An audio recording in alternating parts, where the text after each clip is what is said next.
What's up, hockey fans? 90s Hockey Fanatic back again, and welcome to part 2 of my recent pickups video. If you haven't seen the first part, I've put the link for the first video in the description below. You can go and check that out there. And for those of you who don't know, a collector friend of mine was selling off a bunch of stuff, both new and old, for really cheap. So we're going to continue to go through those items that I picked up. So without further ado, let's dive in and check it out. The 94-95 Parker's You Crashed the Game Gold Exchange set comprised of 28 cards in total, and I don't have them all here, but this was at the time when Upper Deck had obtained the rights to Parkhurst and released this really nice looking subset here. And this might have been one of the first You Crashed the Game sets that Upper Deck had released. I believe, I could be wrong on that, but obviously the You Crashed the Game set was released many more times in Upper Deck products in years later. These cards were released in a blue version, which was the Canadian US retail. They had a green version, which was the US hobby version, and a red version, which was the Canadian hobby version. And cards could be redeemed for a gold set if the team won on one of the listed dates in the back. But due to the NHL lockout, none of those games were actually played, so Upper Deck declared all game cards as winners. There was a silver set mentioned, but that doesn't exist, and the amount of gold sets that were redeemed are unknown. Moving on here to the next batch of cards that were picked up. A lot of these were some really nice vintage cards, and we'll get to those in just a moment. But a few other cards here that I got was this Marion House rookie card. Didn't have that one, so I was pretty pumped to pick that up. And of course, we've got a really nice Leon Draisaitl card here, a 24/25 SPX silver card there, number 2/399. So always a sucker for a shiny card, so this Leon Draisaitl fit that description perfectly. Some vintage 70s cards here. We've got Bobby Orr in the mix, Phil Esposito, you can see there, Guy Lafleur, tons of really notable players from that time. Bobby Clark, you've got Reggie Leach, and a lot of these 70s cards were, they weren't in perfect condition. A nice Joe Nieuwendyk there, 88-89 O-Pee-Chee card.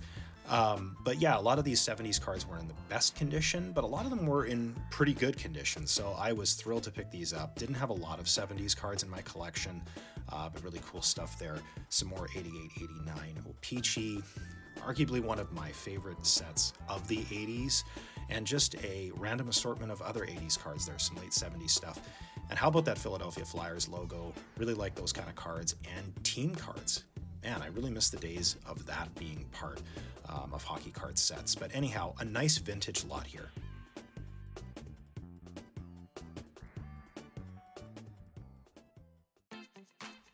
And moving on to some junk wax here, we look at some set fillers for the 90-91 O-Pee-Chee set. And man, does this set ever bring back a ton of nostalgia for me growing up. This was the kind of set that I remember riding my bike to a convenience store and buying packs of these O-Pee-Chee cards. I mean, it just comes back. Slurpees, a Simpsons arcade machine. I mean, the whole, summer of just riding my bike and picking up these cards is just, brought right back the minute I see these. And I love this design. It's colorful. I love the O-Pee-Chee because of the white borders. These really pop really well. So yeah, such a classic set for this time. Lots of great players here. The Gretzky newspaper cards, the 3 that were included in the set there, some of my favorites. The Red Army set's really cool. So yeah, a really awesome early 90s set here. So this is great to pick those up. And moving on to something a little bit different here, got some packs of the 2026 National Hockey Card Day that Upper Deck had released there, and some singles that kind of came with that set. So that was kind of cool, something a little bit newer. And how about this Canadian Sports Card Collector magazine? Now, this was released in October of 1996. And growing up, my grandpa used to have a subscription to this magazine. So every month we'd go over to visit my grandparents. We would get one of these. So my dad and my brother, we would all share this and price out our cards. And we would still use Beckett, obviously, but what I really liked about this particular publication is that they had a ton of articles. So there was a lot more stuff to read about the hobby, and it covered all sports non-sports as well. So definitely was the cheaper version of Beckett Hockey Monthly, but still a really fun read. So it was fun to kind of go back through these and see the old prices and some of these old articles discussing what was happening in the hobby at that time. Now, this set here was a little more obscure, and he was basically just wanting to get rid of these, so I basically got these for nothing. And this was the 1999 Topps Wide Vision Star Wars Episode 1 set, and this is a completed 80 card set. So admittedly, I'm not a huge Star Wars guy, but hey, if somebody's giving a trading card set away for nothing, I'm going to take it. So it was a pretty cool looking set to pick up here, so something a little bit different. Now we move on to the 1988-89 SO NHL All-Star Collection. And these cards were, man, I was so pumped to get these. I was not expecting to get my hands on some of these. So these were really interesting. They're kind of like stickers.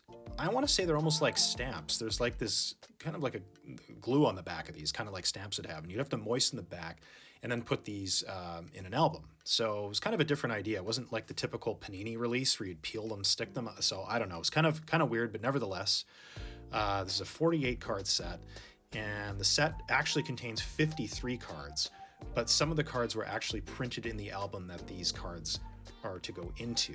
So that was kind of interesting. So you can only get 48 of these cards loose like this. And these were distributed in packs, clear cellophane packs, at SO gas stations. So something really, really interesting back in the 80s that you could go and collect. So directions indicate to moisten the backs of these cards and stick into the SO All-Star Collection album. So that's the actual direct instructions from these. So something pretty different. I don't know if there's ever been anything quite like that, but anyway, great player selection. Some teams more represented than others based on the history. Obviously, the Montreal Canadiens, as you're seeing here, has a really, really large representation for that team. I like that they all have kind of the signatures on them there. Really, really cool stuff. A great 80s set to collect. And one day, maybe I'll get the album to put these in, but I'm fine with even just having them separate like this. Great, great piece of history here.